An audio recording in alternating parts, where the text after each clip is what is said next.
Check this out. The legend Masta Ace is at the forefront of another movement. It's all happening. Static selector.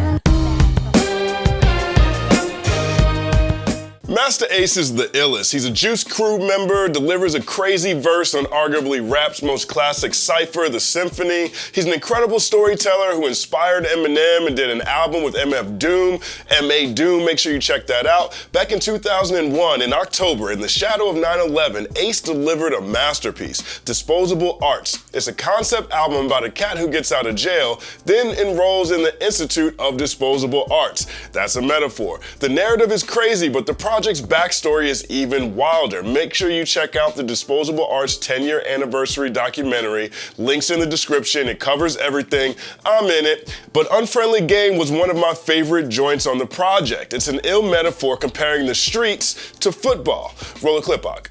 And no, it ain't two-hand touch, just rough tackle. When niggas ball on your block and they bust at you. Yo, that beat is noodles. Make sure you punch yourself in the face if you don't listen to that song by the end of the day. But Ace is an avid football fan. He used to coach high school football. He's a diehard Eagles fanatic. He's been talking about his love of that team for years in interviews. You just heard him rapping about football, so you know his decision to boycott the NFL wasn't an easy one. Ace was on this early. He made his announcement on Twitter in July, then expounded in an exclusive statement to AFH. 50,000 people shared this piece. Here's what he said. In light of the fact that it appears Colin Kaepernick is being consciously kept out of the NFL by the league and its owners for his silent, peaceful protests of police brutality against people of color in America, I urge every football fan who has DirecTV and subscribes to the NFL Sunday Ticket to cancel that subscription for the upcoming 2017-18 NFL season. Unless Mr. Kaepernick is signed by a team this offseason, we will stand united in support of him and intend to affect the NFL's bottom line. Hashtag cancel for Colin. Protests have only grown more popular since Kaepernick took a knee. People marched on the NFL league offices. Players league-wide joined the movement, speaking out for justice. A great SB Nation article looks into how a man named Kenny Johnson from Chicago started boycotting the NFL. It started as a local endeavor in Chi, then it went viral. According to the article, the boycott asked, how can a league sell entertainment to black audiences when the black men playing it aren't truly allowed to have a voice? Solid question. Here's the thing, we're officially into week 2 of the 17-18 season and the NFL's numbers ain't looking on point. Thursday Night Football, the season premiere, the season opener, ratings were down 13% year over year. I had a finance professor, Dr. Proctor at Wofford College. He taught us that 5% of anything was a whole lot. 13% is a shit ton. It gets worse. Fox and CBS, both of them reported that their ratings are down year over year. The only bright spot so far has been the Sunday Night Football game, which was the Cowboys versus the Giants, 2 of the biggest markets in America. That game is definitely going to be undefeated regardless. Overall viewership looks shaky and pundits are coming up with every reason under the sun as to why that could be the case. Listen to these excuses. TV execs, they blame Hurricanes Harvey and Irma as pivotal reasons why people aren't tuning in. Bloomberg reports cable news and the Weather Channel almost tripled their audiences in primetime and grew 4-fold during the day, according to data from those networks, drawing fans away from football. Now that made complete sense until I saw that last week also gave us the highest rated US Open finals ever. Amanda Mester over at AFH pointed that out. Women's tennis was up 36% year over year. 36%. And they hit those marks without everyone in tennis strongholds, Miami, Fort Myers, Florida. All those people were enduring Hurricane Irma. So I guess what they're saying is Irma can sack the NFL, but not women's tennis. There's another theory out there that the NFL is just putting out a craptastic product right now. Alex Reimer, he posits that the NFL is pretty much a loathsome organization anyway, and right now they can't hide their faults. The play's getting uglier and uglier, and there's no easy way to fix it. Twitter seems to agree. The reactions to Thursday's Bengals versus Texans game were terrible, except for this play. I'm coming, Mia, I'm coming, Mia, I'm coming, Mia, I'm coming, Mia. Reimer's not wrong about the loathsome organization part though. It's not uncommon to find headlines that say NFL player beats up woman X or shoots himself or gets arrested. And the league tends to handle those pretty easily. They get over that stuff pretty quickly. So you take what that does to your brand and you couple it with CTE denial, constant concussions, how NFL players have the shortest lifespan of any of the 4 major sports, or how NFL players have the shortest careers of any athletes in the 4 major sports, or how NFL players don't even have guaranteed contracts, and suddenly the shield is looking like it's not looking out for labor. And they give you penalties if you celebrate.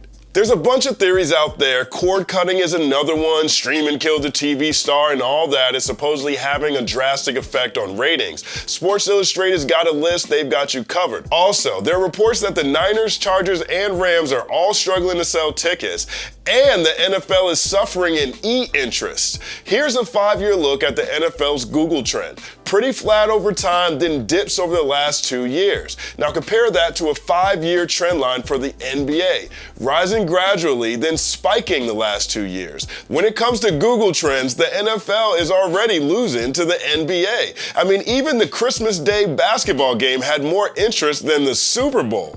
Yeezus. Basketball feels like it's on an upward trend, and that makes sense in the grand scale. Not only is the NBA a player's first league, but on the macro level, Ice Cube started a 3-on-3 league of his own. The Olympics is adding 3-on-3 in 2020 in Tokyo. There's Summer League Ball, Euro Ball, Ball is Life, Big Baller Brand, OSN. Ballin' basically is a year-round endeavor and been gone global. Just ask the NBA's white guys. Ain't that right, Steve? All right, let's wrap this up. The NFL has a lot of challenges, and last year when ratings dipped, the explanation was that a combination of the election and Kaepernick were to blame because people wanted to watch politics over football, but not someone bringing politics to football. Allegedly, it made people uncomfortable, which is why the ratings dipped.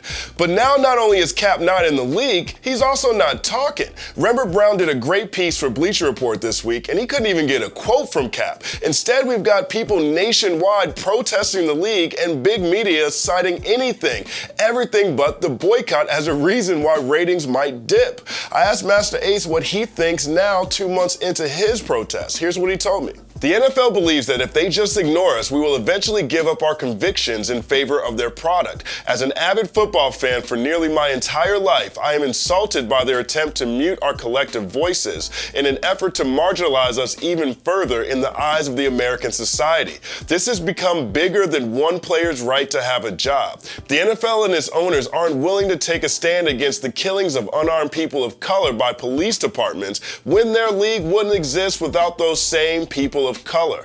I'm in this for the long haul. Hashtag boycott, hashtag resist. The point is this, the NFL is America's biggest sports league. That's where the money is. And from celebration fines to non-guaranteed contracts, football goes farther than any other to control its players, putting money over everything, even the well-being of labor. That's how it does business. It's multi-billion-dollar business. Now, given the extent that it's already gone to make an example out of Colin Kaepernick, one that seems to be backfiring with each passing week, which is worse, NFL ratings slide or NFL ratings slide because players spoke up, woke up? Which one represents a broader challenge to the narrative of the National Football League? Which one represents a shift in power?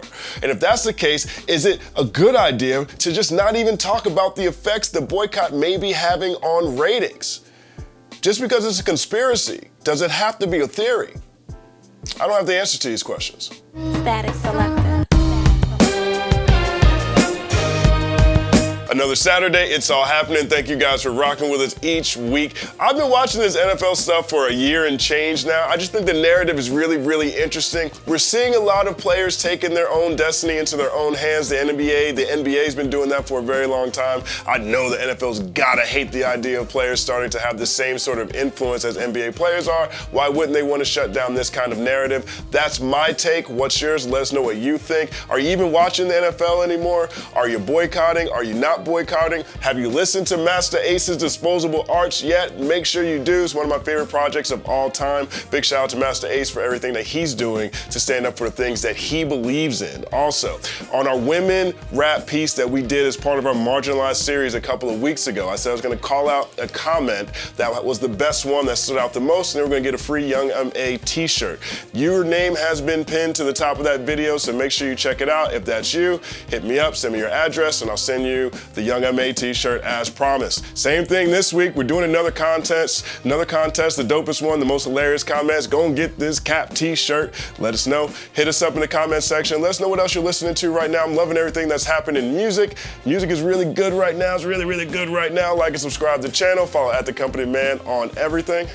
It's all happening.